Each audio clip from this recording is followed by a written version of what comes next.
ఎంతోమంది విషపు జల్లులు చల్లిన వాళ్ళు ఉన్నారు. అనేకమైనటువంటి కుత్సితమైనటువంటి ప్రశ్నలు, జుగుప్సాకరమైనటువంటి ప్రశ్నలు వేసి తమకే అంతా తెలుసు అనుకునేటటువంటి వాళ్ళు ఈనాటికి భారతదేశంలో చాలామంది ఉన్నారు. వాళ్ళని కేవలం నిందించడం అనేది సరైన పద్ధతి కాదు.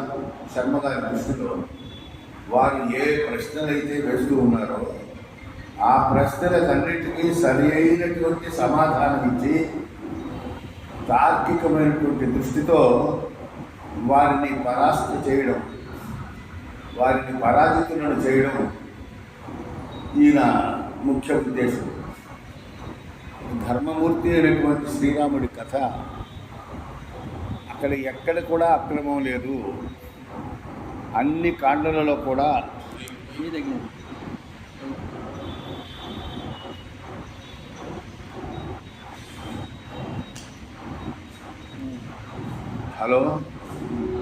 అన్ని కాండలలో కూడా శ్రీరాముడు ధర్మస్వరూపుడే, మూర్తి భవించిన ధర్మమే. ఆ విషయాన్ని ఈ శ్రీరామాయణ తరంగిణిలో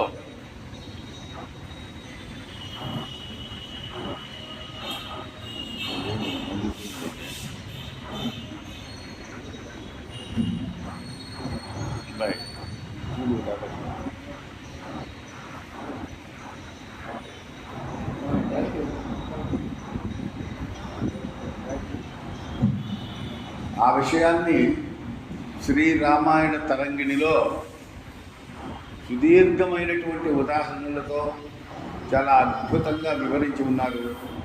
కాబట్టి రాముని గురించి ఎవరైనా చెడుగా ప్రశ్నిస్తే వాళ్ళు దయచేసి ఈ పుస్తకం చదవాలి అని నా కోరిక. ఈ పుస్తకం చదివితే ఏ దశలో కూడా అన్ని కాండలలో కూడా శ్రీరాముడి చరిత్ర అది ధర్మ మార్గమనే నిరూపింపబడింది. దానికి ఎన్నో ఉదాహరణలు ఇస్తాడు. అదే ఈ శ్రీరామాయణ తరంగిణి. ఇది ఒక పెద్ద రీసెర్చ్ వర్క్ కింద భావించవచ్చు.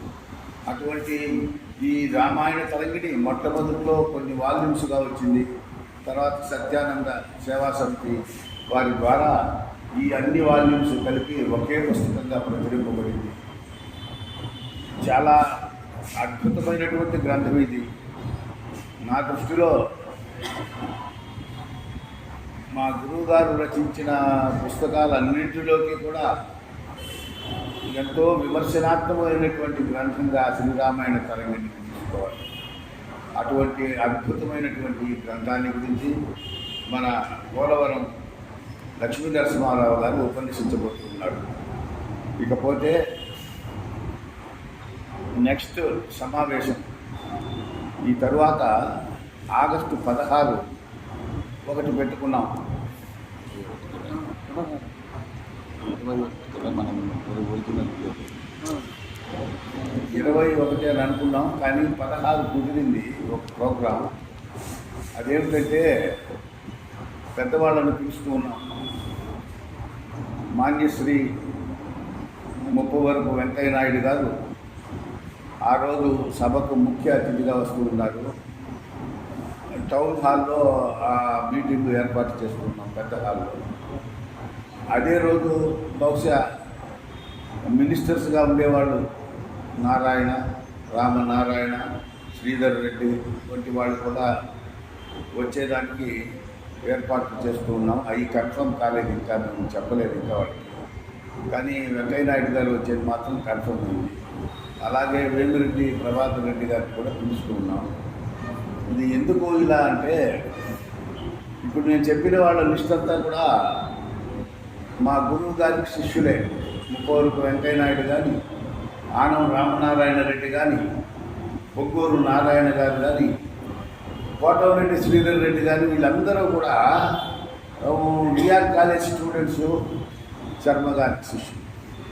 ఇంకా చెప్పాలంటే శర్మ గారి శిష్యుడనైన నాకు కూడా వీళ్ళందరూ శిష్యులే. అటువంటి వాళ్ళు ఎంతో ఉత్సాహంతో ముఖ్యంగా అందరిలోకి పెద్దవాడైనటువంటి వెంకయ్య నాయుడు గారు ముందు కన్ఫర్మ్ చేశారు. ఆగస్టు 16 సాయంకాలం ప్రోగ్రాం ఉంటుంది కాబట్టి అందరికీ చెప్పండి. ఇంకా మిగిలినటువంటి ముఖ్యమైనటువంటి వ్యక్తులు కూడా చాలామంది వచ్చేదానికి ఏర్పాట్లు చేస్తూ ఉన్నాం. అవి ఇంకా త్వరితగతిన జరుగుతాయని భావిస్తూ ఉన్నాను. ఆగస్టు 16 అది గుర్తుపెట్టుకోండి. ఇకపోతే అంతే కూడా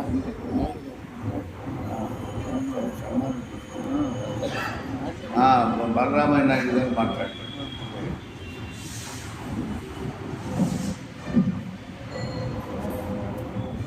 వేదిక మీద ఉన్న పెద్దలు